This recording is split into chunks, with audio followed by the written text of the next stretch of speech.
सो multiverse saga के phase 6 में only 3 movies हैं जिन्हें मार्वल ने ऑफिशियली अनाउंस किया है। Avengers doomsday, Avengers secret Wars and Spiderman 4।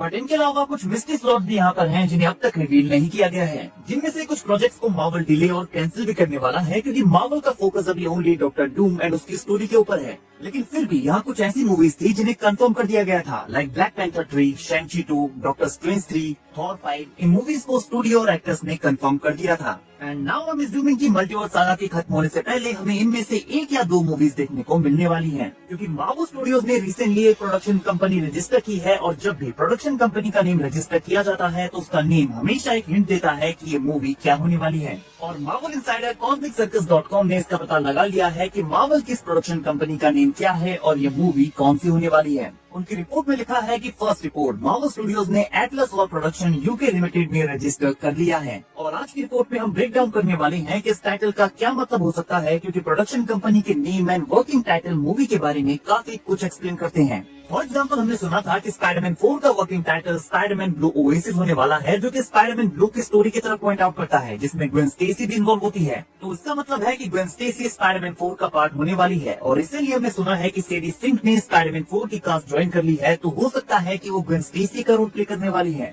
But इस रिपोर्ट में एटलस वॉर प्रोडक्शन के नेम को मेंशन किया गया है, जिसे सुनकर पहला नेम जो माइंड में आता है वो है agents of the Atlas. Agents of the Atlas actually Marvel comics की एक काफी पॉपुलर सुपर हीरो टीम है, जिसे हम काफी टाइम से में देखना चाहते हैं। और कॉमिक्स में जो इस टीम का लीडर होता है वो होता है एजेंट जिमी वू, जो कि एमसीयू में काफी स्वीट एंड फनी कैरेक्टर है। But I don't think so कि मार्वल अभी इस तरह की कोई स्टोरी एमसीयू में ऐड करना चाहेगा जिसका डूम से कोई कनेक्शन ही नहीं है, because agents of the Atlas हमारे लिए कम्प्लीटली न्यू स्टोरी होगी। तो यहाँ पर ऐसे काफी सारे अदर ऑप्शंस हैं जिन्हें फेज 6 में ऐड किया जा सकता है। और अगर हम इस प्रोडक्शन कंपनी के टाइटल को ठीक से नोटिस करें तो ये प्रोजेक्ट थॉर 5 भी हो सकता है। और कॉस्मिक सर्कस का भी यही कहना है, बिकॉज ग्रीक माइथोलॉजी में एटलस एक टाइटन था जिसे ज़्यूस ने इटर्निटी तक हेवंस और स्काई को होल्ड करने की पनिशमेंट दी थी। और मार्वल कॉमिक्स में भी उसके काउंटर पार्ट के साथ कुछ ऐसा ही होता है। बट इन सब के अलावा वो एक्सिस मंडी का पार्ट है, वो कॉस्मिक सेंटर जो हेवन एंड अर्थ को कनेक्ट करता है और इसे मानने वाले लोगों के रिलीजियस बिलीफ के अकॉर्डिंग फॉर्म लेता है। तो ये सब सुनकर लगता है कि एटलस और थॉर 5 के साथ कनेक्ट कर सकता है। And Thor love and thunder के बाद ज़्यूस एंड हरकुलिस थॉर से अपना बदला लेने के लिए तैयार हैं।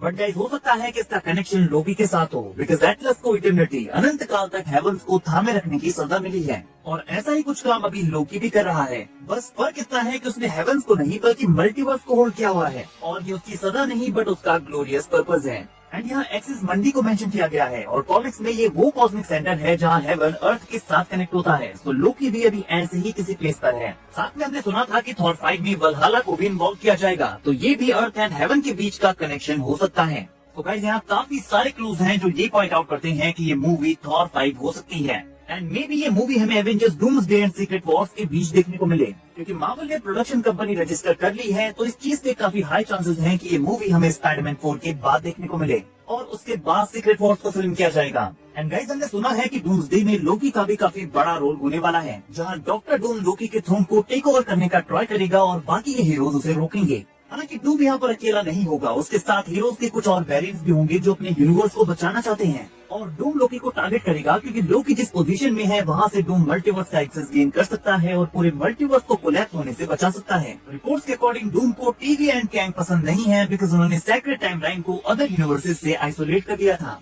तो डूम के विलन बनने का मोटिव ये है कि वो खुद को एक हीरो मानता है। उसका मानना है कि वो लोकी के प्लेस को लेकर मल्टीवर्स को बचा सकता है, और इसी प्रोसेस में वो एवेंजर्स डूम्सडे के एंड तक बैटल वर्ल्ड का क्रिएशन कर लेगा। तो गाइस, थॉर एंड लोकी का रियूनियन भी हमें यहाँ पर देखने को मिल सकता है, जो शायद बैटल वर्ल्ड और वल्हाला में देखने को मिले। तो अगर ये मूवी थॉर 5 है और डूम्सडे में लोकी का काफी बड़ा रोल है, और डूम्सडे के एंड में डॉक्टर डूम मल्टीवर्स को डिस्ट्रॉय करके बैटल वर्ल्ड का क्रिएशन कर लेगा, तो may be Thor 5 battle world में प्लेस लेने वाली है। और शायद इसी वजह से हमें थॉर एंड हरक्यूलिस एक साथ देखने को मिले, क्योंकि कॉमिक्स में वो दोनों काफी अच्छे दोस्त हैं। तो यहाँ पहले तो हरक्यूलिस थॉर को मारने के लिए आएगा, लेकिन जब वो देखेगा कि बैटल वर्ल्ड का क्रिएशन हो गया है और उनका एनिमी डॉक्टर डूम है, तो वो दोनों मिलकर डॉक्टर डूम के अगेंस्ट फाइट करेंगे। एंड स्टोरी देखकर लगता है कि थॉर 5 मल्टीवर्स सागा में स्पाइडरमैन 4 के बाद एंड सीक्रेट वॉर से पहले परफेक्टली फिट हो सकती है। इसके अलावा शायद शैंग-ची 2, ब्लैक पैंथर 3 और डॉक्टर स्ट्रेंज 3 में से कोई एक और मूवी हमें देखने को मिल जाए। बट इस रिपोर्ट के अकॉर्डिंग फिलहाल थॉर 5 वो मूवी है जिसका मल्टीवर्स सागा में आना पॉसिबल लगता है। नाउ गाइस, आप बताइए आप थॉर 5 को देखने के लिए कितने एक्साइटेड हैं, और इनमें से वो कौन सी मूवीज हैं जिन्हें आप मल्टीवर्स सागा में प्लेस लेते हुए देखना चाहते हैं। एंड थॉर एंड लोकी के रियूनियन के बारे में क्या ख्याल है? वीडियो अगर अच्छी लगी हो तो वीडियो को लाइक और चैनल को सब्सक्राइब करना ना भूलें, बिकॉज ऐसी अमेजिंग वीडियोस हम डेली लाते रहते हैं।